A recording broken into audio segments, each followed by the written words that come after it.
조갑제 TV 시청자 여러분 안녕하십니까? 2021년 4월 28일 오후 5시 30분입니다. 부산 출신 장제원 국민의힘 국회의원은 제가 보기에는 김종인 킬러입니다. 김종인 씨에 대한 비판이 매우 날카롭습니다. 그러면서 이분이 글을 잘 씁니다. 어떤 정치부 기자가 쓴 것보다 이 정치 내면의 세계를 정확하게 알려주어서 정보로서도 가치가 있습니다. 오늘 또 김종인 비판 글이 올라왔는데 당권을 차지하겠다는 정치인이 없는 정당이 정당입니까? 이렇게 묻고 있습니다. 김종인 씨가 자신이 이끌었던 정당을 떠나자마자 아주 거친 용어로 비판을 하고 있는데 뭐 아사리판이라고 하기도 했는데 그 왜 아사리판이냐 이렇게 들여다보면은 당내에서 이 권력 투쟁이 일어나고 있다는 건데 그럼 정당이 당내에서 그런 권력 투쟁 안 하면 그게 정당이라고 볼 수 있느냐?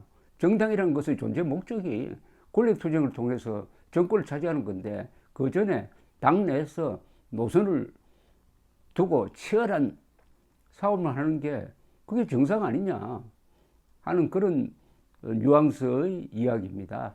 제가 한번 소개를 해드리겠습니다. 원희룡 지사가 제주도에서 김종인 전 비대위원장을 만났다며 현재 김 전 위원장이 국민의힘 돌아가는 상황을 보면서 괴로워한다고 전하며 본인도 동의한다고 했습니다. 뭘 괴로워하고 뭘 동의한다는 건지 걱정도 지나치면 병이라는 생각이 듭니다. 국민의힘은 자기 지도부 선출을 위해 너무도 질서 있게 알찬 일정을 소화하고 있습니다. 초선 의원들이 중심이 되어 원내대표 후보자들을 초청, 정책과 소신을 듣고 후보자들 역시 진지한 자세로 정성을 다해 답변했습니다.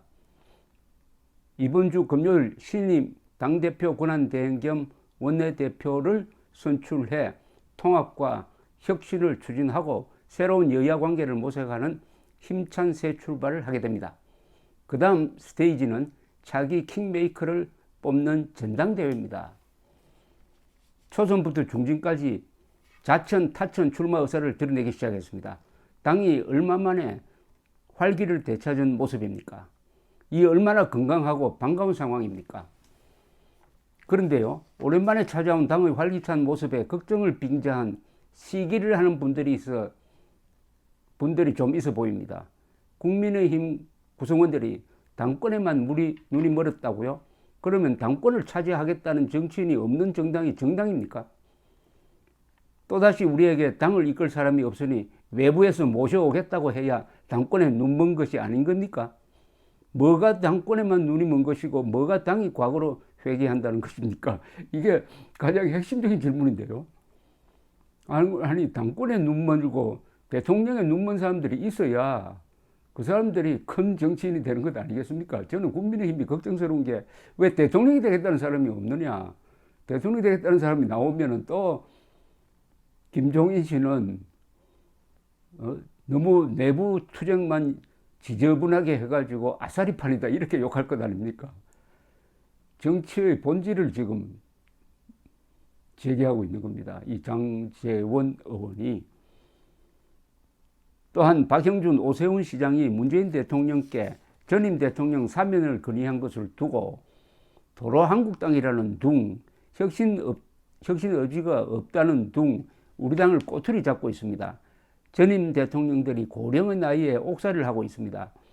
신임 시장들께서 사면권자인 대통령을 만날 기회가 생겨 다양한 주제로 대화를 나누는 가운데 사면을 건의한 게 도대체 혁신 의지하고 무슨 관련이 있습니까? 사면을 반대하면 혁신이고 사면을 건의하면 반혁신입니까? 말이 되는 걱정을 해야 함께 걱정을 하죠. 이것도 또한 너무나 옳은 지적입니다. 아니 인간적 도리로서 이명박 박근혜 대통령 사면해 주세요라고 하는 게 그게 잘한 일 아닙니까? 이걸 비판하는 국민의힘 국회의원들이 있다면은 그 정신감정이 좀 필요한 것 아닙니까?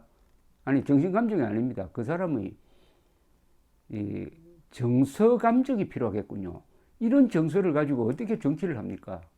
이런 메마른 정서를 가지고 세상에. 이제 국민의힘은 차기 지도부 구성을 마치게 되면은 대망의 대선 레이스를 시작합니다. 그야말로 혁신 경쟁의 거대한 링이 만들어질 겁니다. 여기에 우리의 뼈를 깎는 혁신 의지를 담아낼 것입니다. 정권 교체를 바라는 모든 대선 주자들이 이 링에 오를 겁니다. 그 과정에 생각은 다를지 몰라도 분열은 결코 없을 겁니다. 국민의힘은 전체주의 정당이 아닙니다. 정당에 일사불란하라고 말하는 것은 구시대적인 인식입니다. 다양한 생각을 가진 분들이 모여 민주적 의사결정을 통해 하나가 되는 성숙한 정당을 만들어낼 겁니다.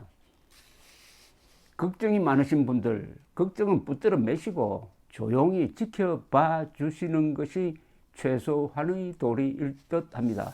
저는 이 장제원 의원의 이 글을 읽으니까 국민의힘에 희망이 생기는데요. 아주 근사한 이야기입니다. 이제 만약 어떻게 될지 모르지만 말이죠.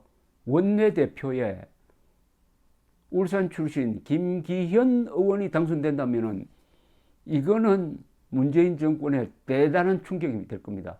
잘 아시다시피 문재인 정권이 총동원돼 가지고 문재인의 친구를 울산시장으로 당선시키기 위해서 당시의 현직인 김기현 씨 주변을 샅샅이 뒤지고 참모들을 얽어매어 가지고 구속영장까지 신청했는데 다행히 검찰이 그것을 기각을 해가지고 억울한 사람이 붙들려 가지 않았는데 여기에 청와대 거의 모든 부서가 총동원된 것 아닙니까? 그래서 윤석열 총장이 결단을 내려가지고 그 중에 10여 명이 지금 기소되어 있는데 이 기소해놓고 재판이 이루어지지 않고 있습니다. 이 거짓말쟁이 김명수 대법원장 때문에. 그런데 바로 그 공작의 대상자, 공작의 피해자인 김기현 씨가 원내대표, 야당 원내대표가 되면은 완전히 칼자루를 잡는 겁니다. 칼날은 누가 잡느냐? 문재인이 잡는 겁니다. 이런 구도를 만들 가능성이 있다 이거죠. 그건 뭐 그래 될지 안 될지는 금요일 돼봐야 알겠습니다만, 그 다음에는 이제 킹메이커를 만드는 거죠. 원내대표가 임시로 당대표를 겸하면서 전당대회를 준비합니다. 전당대회에서 당대표가 되면 이 사람이 대선 과정을 관리하게 됩니다. 무엇보다도 후보자를 뽑는 그 룰을 정한다든지 아주 중요한 자리입니다. 그 사람이 바로 킹메이커입니다. 킹메이커 뽑는다 이겁니다. 아니 그 킹메이커 자리에 그럼 또 김종인을 데리고 들어오라 이런 이야기입니까 지금?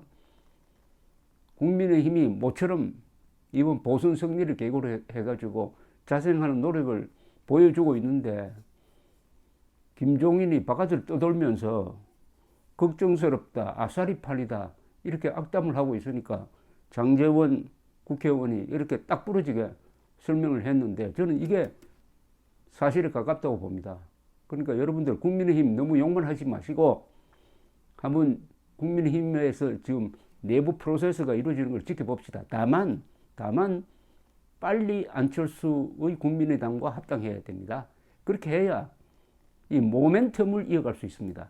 즉 안철수 단일화 모델이 이번 대선에서도 성공할 수 있다 하는 것을 보여주려면 안철수 대표가 국민의힘에 들어오고 그러면은 윤석열 씨가 안 들어올 수가 없는 거죠.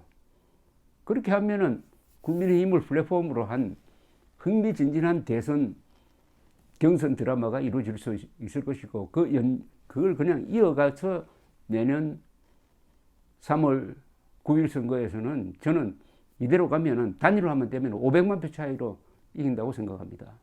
그러니까 국민의힘이 잘하고 있습니다. 저도 국민의힘을 얼마나 비판 많이 했습니까? 그러나 선거 이후에 달라졌다. 지켜봅시다. 감사합니다.